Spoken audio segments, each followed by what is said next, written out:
করে রাজনৈতিক প্রতিপক্ষ কিংবা সমালোচকদের গুম ও অপহরণের পাহাড় সম অভিযোগ ৫ আগস্ট ছাত্র জনতার গণঅভ্যুত্থানে পতিত শেখ হাসিনা সরকারের বিরুদ্ধে। মানবাধিকার লঙ্ঘনের অভিযোগে র্যাবের বিরুদ্ধে নিষেধাজ্ঞাও আরোপ করে যুক্তরাষ্ট্র। গত ১৬ বছরে র্যাব, পুলিশ সহ আইনশৃঙ্খলা বাহিনীর হাতে কত গুমের ঘটনা ঘটেছে তা তদন্তে অবসরপ্রাপ্ত বিচারপতি মইনুল ইসলাম চৌধুরীর নেতৃত্বে মঙ্গলবার একটি কমিশন গঠন করেছে সরকার। ৫ সদস্যের এই কমিশনকে ৪৫ কার্যদিবসের মধ্যে প্রতিবেদন জমা দিতে হবে।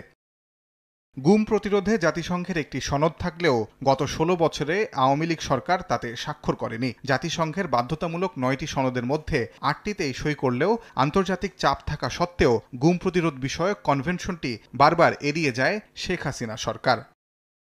অন্তর্বর্তীকালীন সরকার দায়িত্ব নেওয়ার পর থেকেই মানবাধিকার ইস্যুতে গুরুত্ব দেওয়ার কথা জানাচ্ছে। এবারে গুমবিরোধী আন্তর্জাতিক সনদে যুক্ত হতে যাচ্ছে বাংলাদেশ। ২৫ আগস্ট জাতির উদ্দেশ্যে ভাষণে বিষয়টি নিশ্চিত করেন অন্তর্বর্তীকালীন সরকারের প্রধান উপদেষ্টা ডক্টর মোহাম্মদ।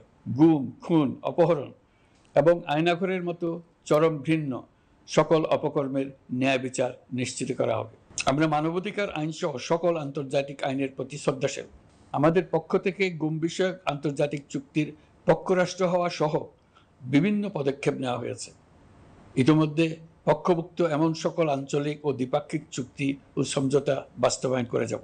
সূত্র জানায়, গত কয়েকদিনে পররাষ্ট্র মন্ত্রণালয়ে গুম বিরোধী সনদ সইয়ের বিষয়ে ২টি আন্তঃমন্ত্রণালয় বৈঠক হয়।